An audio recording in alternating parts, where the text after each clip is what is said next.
Thank you so much, and what a total honour it is as a Kiwi, a Kiwazi now, to be back in New Zealand and to follow Shay on the stage. And mate, I take my hat off to you.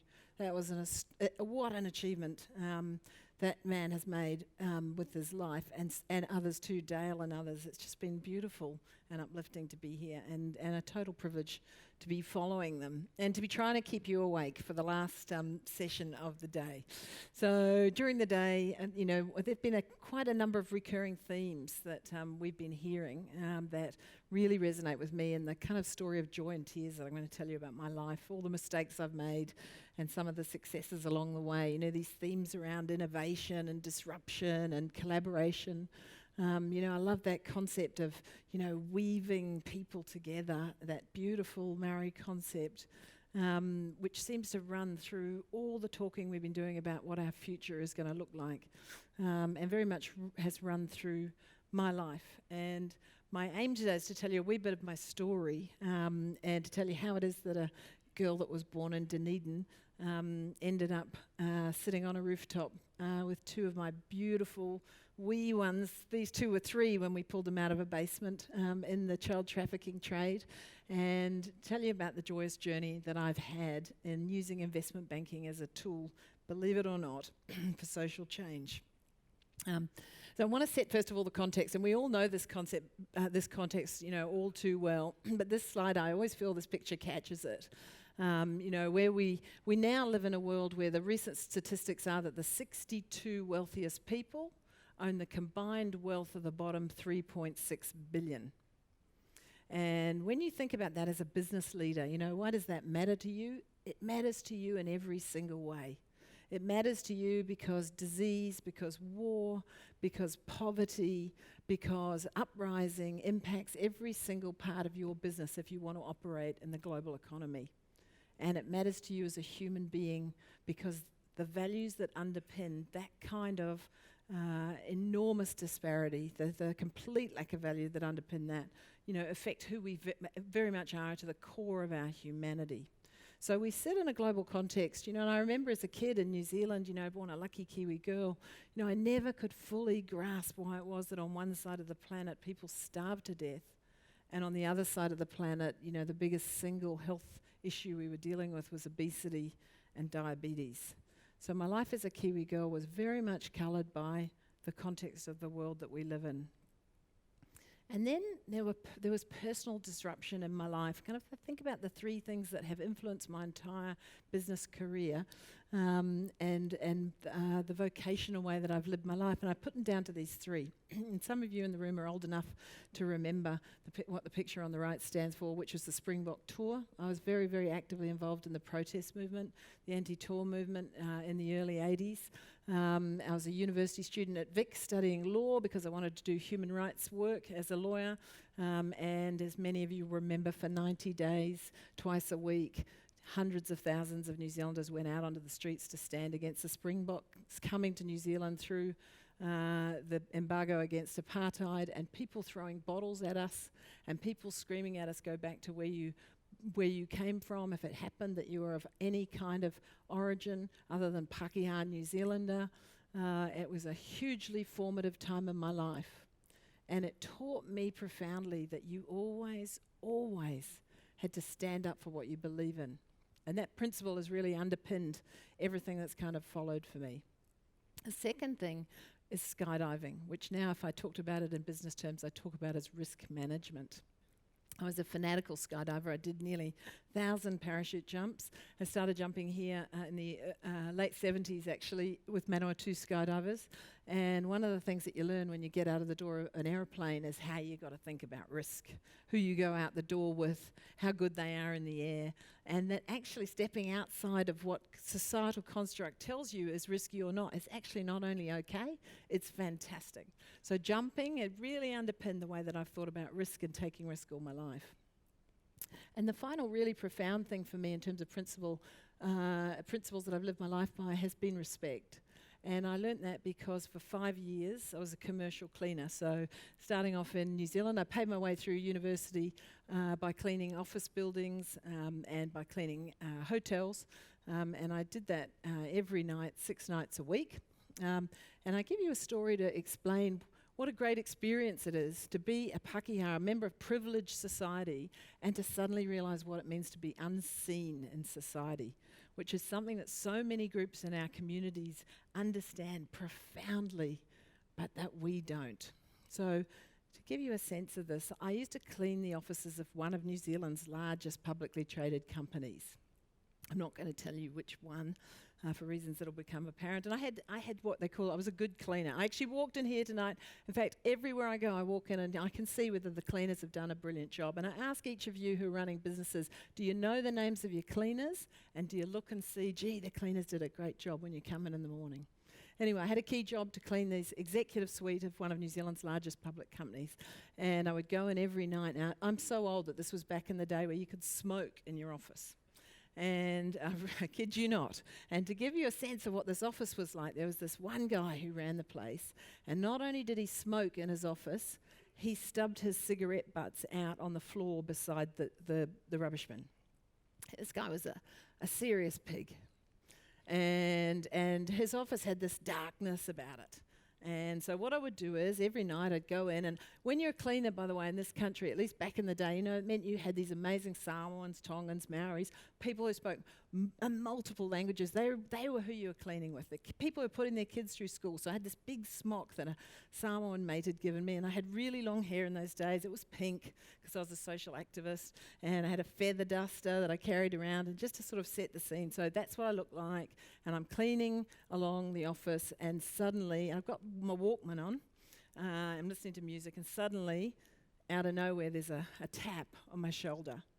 And so I turn around, and lo and behold, it's the pig. So I took my earbuds out, and I said, yes. And he said, you, girl, you, come here with me. And so I thought, okay.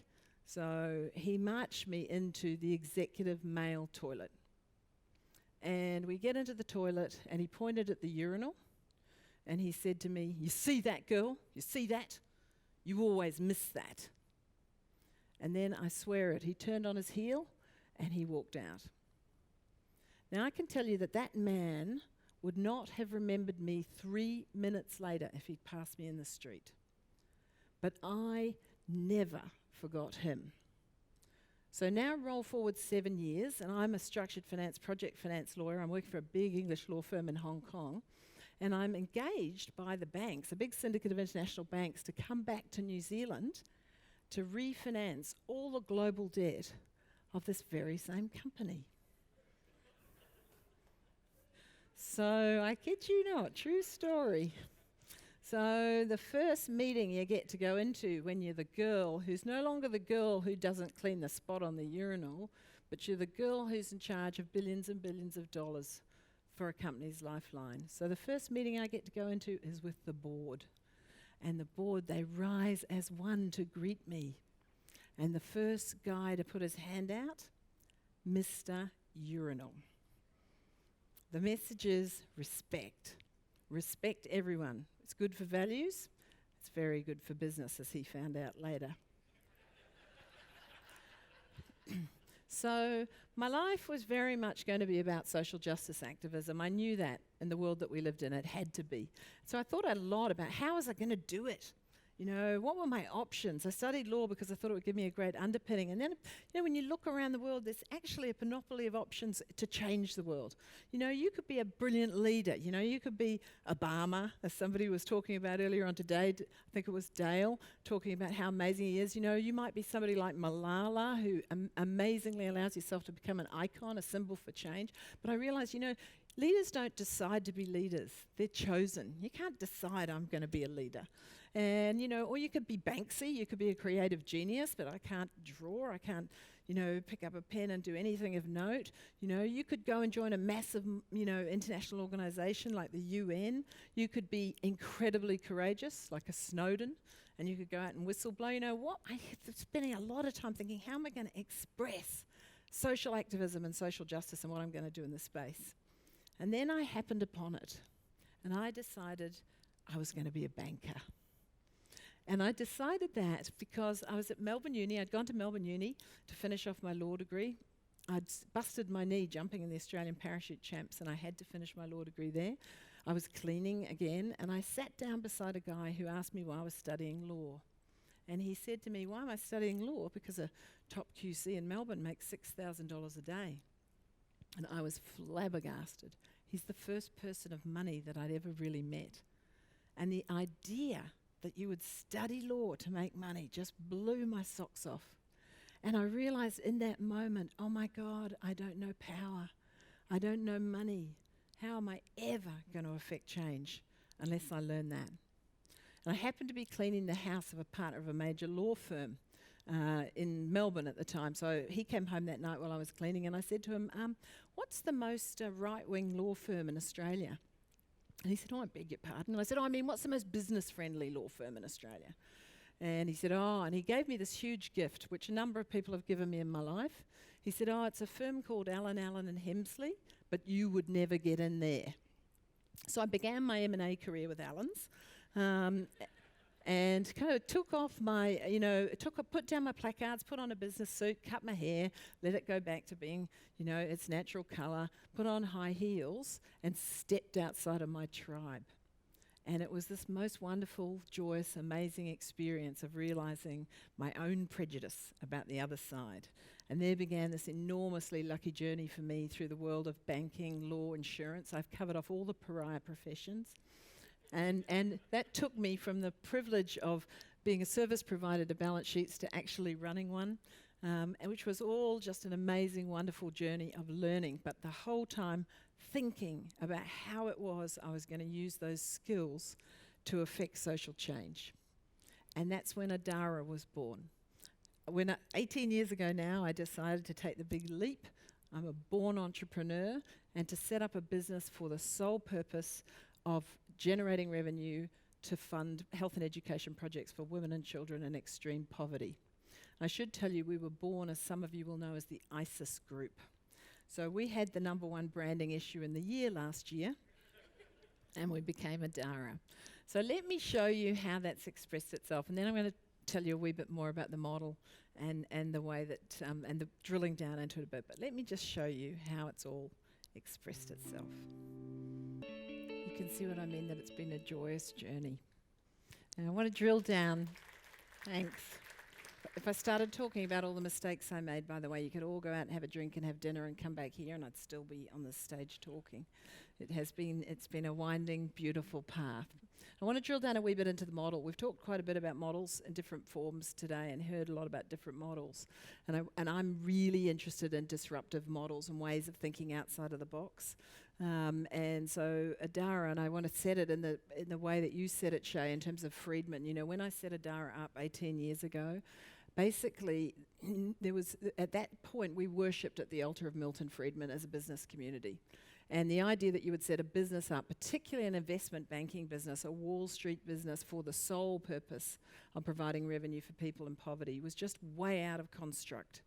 And basically the two communities, in fact, there was a great question about, how the charities feel about the business community earlier on today.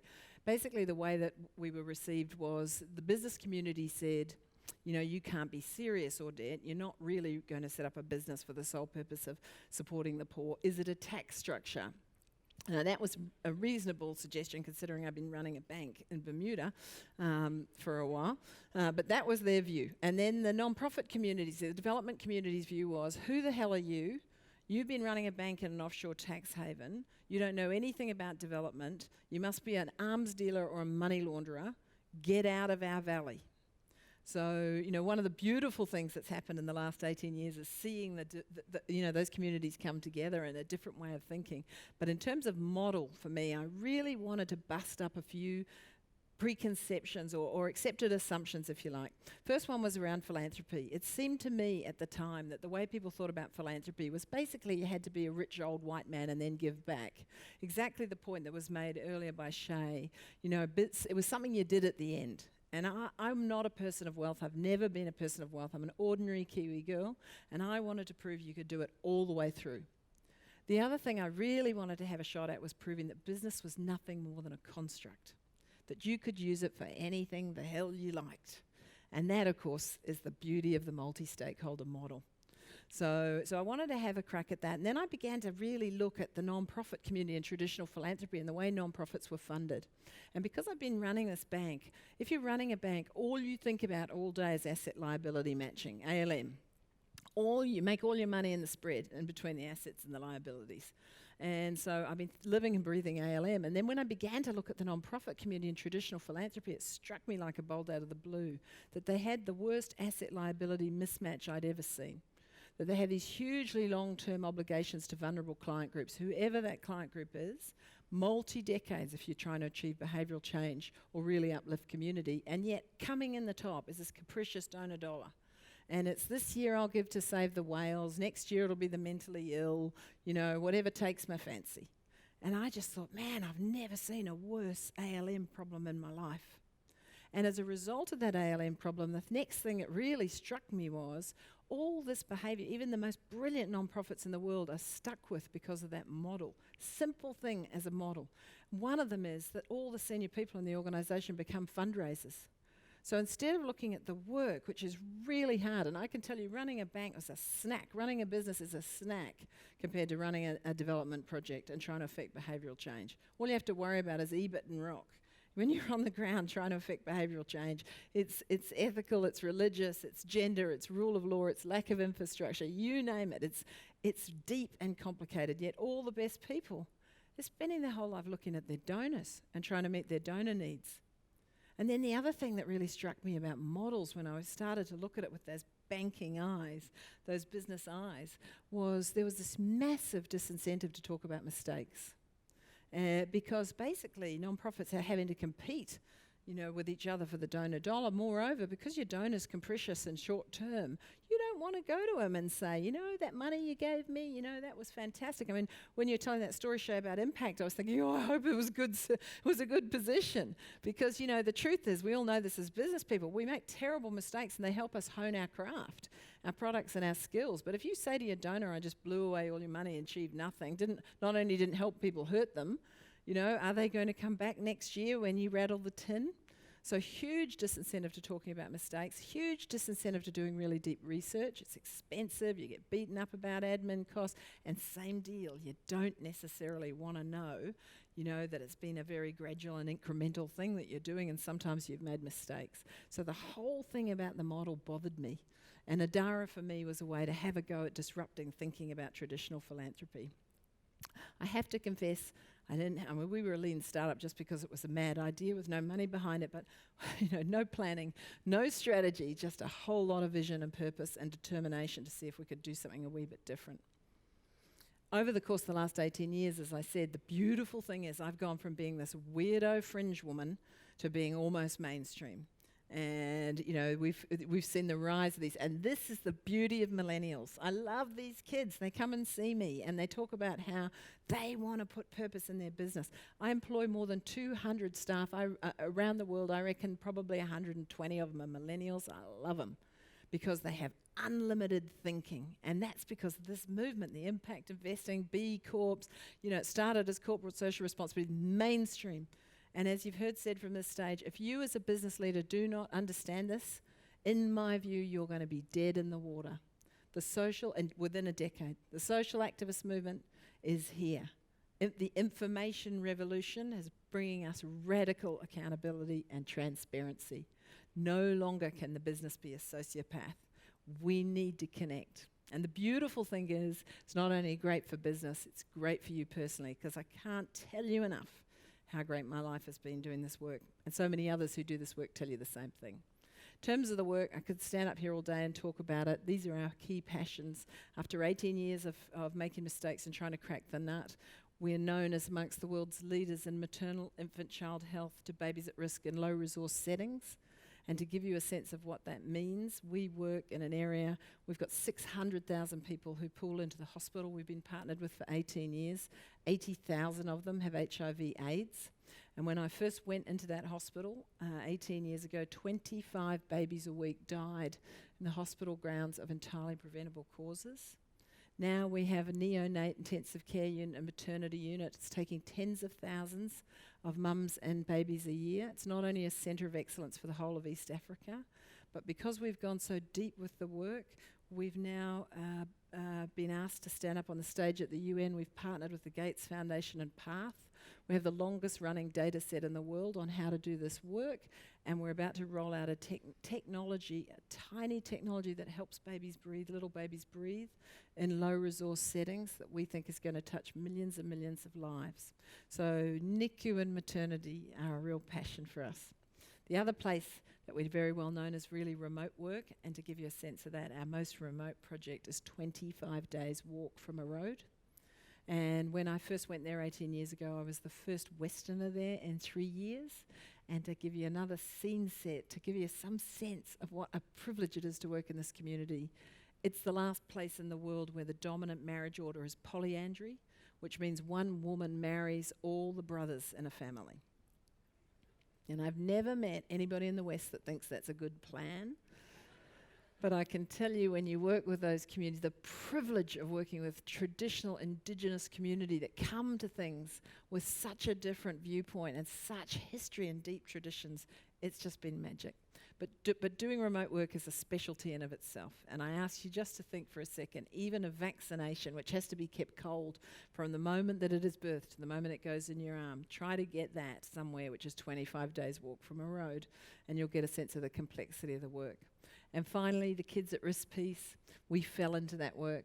When I started my investment banking career, never did I think I would learn about child trafficking, but then we found 39 kids in a basement from one of our really remote regions in Nepal on their way to India, and we realised we had to. So we found 136 of them in that first go. They're our core kids. When people ask me if I have children, I say yes, 136. I'm now a grandmother to some of them, but we have the lived experience of rescue through to independent living of those 136, and that's taught us child protection in a much wider way, and we're now pretty well known as child protection specialists for kids at risk in remote, low-resource places. So as you can see, it's a huge, grand passion. We do it across 3 limbs, 3 pillars. Research. I have had the huge good fortune of having PhD social scientists on staff with me, standing beside me from day one, and clinical researchers. I believe if you do not research what you do, you can never really improve. We share our research work widely on the open source movement. We do our service delivery on the ground in the communities that we're working with in Nepal and Uganda, and now we're really building scale. And that's the first piece of scale for us. You'll see we've shared knowledge locally, regionally, nationally. We share it globally, but this big scale for us is going to be the launch of the CPAP work, which we hope will touch so many lives. Bigger dreams. Last year, I turned 50 about 3 years ago, and a few really irritating things happen when you turn 50. First of all, you stop being able to see anything unless it's in 14 point. Secondly, if you happen to be a member of YPO, they kick you out, and you have to go into a WPO, which is really offensive. And thirdly, everybody who you know starts to say to you, oh, it's great what you've achieved, but it's not sustainable. And that was not only insulting to me, it was insulting to about 250 of my team, who actually are the true heroes of the work. But the really irritating thing, because people kept saying to me, you know, Dad, it's all very well, but you're driving it, it's your passion. And I would say no, no, no. And inside I realised the non-profit, they're brilliant. I'd put them up against any INGO anywhere in the world. They've got a brilliant CEO, brilliant team. But the business, the corporate finance businesses have been dependent on deals that I have done and on my presence in the markets. And so I decided I was going to have a crack at disrupting the model one more time. And what I did was I went home to my mum, who has a place on the south coast of Sydney, about 3 hours south, and I took a big pad and a whole bunch of stickers and colouring pens. Everybody in Adara thought I'd gone completely insane, and I spent a week drawing, which is how I always see things, and I just drew this new idea. And my idea was that if I had had such an amazing life as an investment banker, the beauty of doing a deal, you make a couple of $1 million, you save hundreds of thousands of people's lives. And I thought maybe I can bring that to the investment community more widely, the investment banking community. And when I started to look at the professional services firms, you know, accountants and law firms, they have nailed the concept of using their skills for good. I don't know if it's the same in New Zealand, but in Australia, if you're a law firm or an accounting firm, you cannot get a piece of business from the government unless you tell them how many tens of thousands of hours that you've given of your team to do pro bono work. And all the Gen Ys and the millennials that join up with you, they want to know, what's your track record? Now you move to the investment banks and say, how often do you do pro bono work? And they go, oh, our skills are useless. And so I thought, right, changing the world, investment banking world, one investment banker at a time. There's going to be a structure where I can bring what we've done in the last 18 years to a wider audience, and that's Adara Partners. So the concept of Adara Partners is simply this, and I launched it 11 months ago. And it's a new corporate finance investment banking business, and it has full financial services licenses, as my first one does. It's owned in trust for the benefit of the INGO. So if I go completely mad and decide I want to take the money out of it, I can't. And I created a panel of investment bankers that I talked into standing with me. And the dealers on the panel, they're all my authorised reps, and they are volunteers, and they have all signed up to say that they will co-lead at least one major corporate finance transaction a year for me for at least 2 years, and my banking team will work underneath them. And when I say they're famous, I mean they're really famous. So the top guy, for those of you who know Australia, is a guy called David Gonski, who's the chair of the ANZ Bank. He's on my panel. I have the Chief Executive Officer of UBS, the head of UBS's investment banking, the Vice Chair of Deutsche Bank, the head of global equities for Goldman Sachs, and on and on and on. Some of the most famous non-executive directors in Australia. I knew that I could only get this off the ground if I had the A-team. It took me 2 years to talk them into it, but the A-team agreed to stand with me. And the panel structure was launched to Corporate Australia in June last year. And we had 1 day to celebrate. We sat up and as we launched and watched it going around the world, we watched the Twitter feed and everybody and some of these headlines coming out. And it was truly wonderful. And then the next day I went into work and said, okay, here's the rule today. All we do today is this. We drink champagne, we eat a lot of chocolate, and the only emails you're allowed to answer are the ones from people saying congratulations. Everything else you ignore, because tomorrow we have to go back to work and make this work. And it was a huge gamble. And like my first venture, my first business venture all those years ago, and once I was in it, I realised, gee, I'm really in it. And it was a startup, and it was enormously stressful. I did 85 presentations in 5 weeks, went out and saw Corporate Australia. Every night I lay awake and thought, oh my God, is it going to fail? Am I going to collapse Adara? And then bingo, CEO of a top 10 Australian listed company rang me up in October, and he said, Audette, I have a huge issue that the market doesn't know about, and I need the smartest minds in Australia across it. If you can deliver me David Gonski and Matthew Grounds, head of UBS, chair of the ANZ Bank, I need advice on this, and we've only got 6 weeks. So I sat down on the ground. There's actually a photograph of me sitting on the ground with my back against a wall, typing into my iPad, sweating. So I rang up Gonski and Grounds and I said, this is it, we're beginning. And David said, I could probably do that in February. And I said, no, it needs to be done by December 23. Matthew said, yeah, February would be good. And I said, no. Anyway, they did it. They were brilliant. They were beyond brilliant. Our core banking team worked our hearts out, and we delivered up to this client quite radical advice for them, a major Australian company, and the amount of money that I charged that client for their advice will fund our hospital's operating costs, servicing 600,000 people for a year. And I can tell you the look on the face of these 2 investment bankers, who are grand philanthropists in their own right, when I told them that, was priceless. Suddenly they got it. Now we're doing our second deal, being run by the head of the investment bank of UBS. It's a fintech capital raise. So far, they've maybe $1.2 million. We're only 11 months in. And if they make $5 million a year, at the moment I put $3.5 million a year to work for people in poverty. We touch 50,000 people's lives.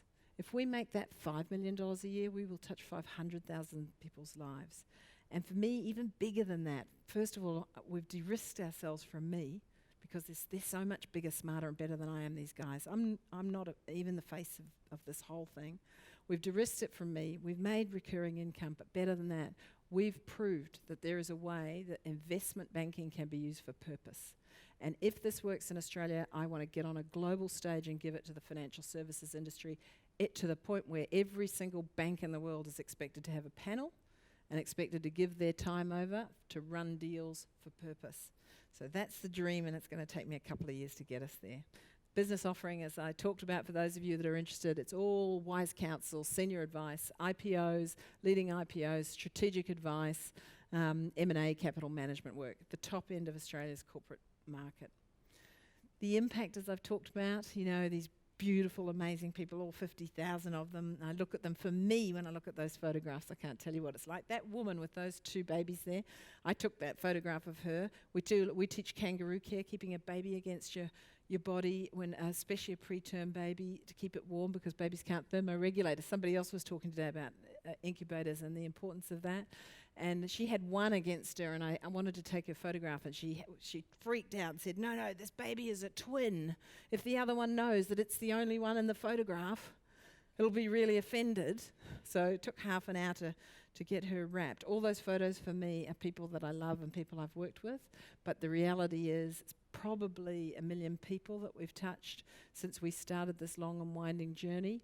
And for a Kiwi girl from Dunedin to be the one who put that, started that spark, that's a really, really nice feeling. So I want to end and sum up. I've had, as you can hear, this incredibly lucky life. I'm so grateful for my life. I'm a deal junkie, and I'm still in the corporate finance markets doing deals, but at the same time, my life as a social justice activist is completely fulfilled. I got to work with the best people on the planet and learn from some of the most amazing people on the planet in the developing world. Gratitude underpins every single thing that I feel. And there's a beautiful piece of wisdom out of the Tao, which really is the best way that I can explain it to sum it up. And actually listening to many of the presenters today, I think it sort of sums up a lot of what we've heard in terms of the themes that have run through this summit today. So it goes like this. If you fill your cup to the brim, it will spill. If you sharpen your knife too much, it will blunt. If you chase after money and power, your heart will never unclench. If you worry about what other people think about you, you will forever be their prisoner. Just do the work and step back. That is the path to serenity. Thank you.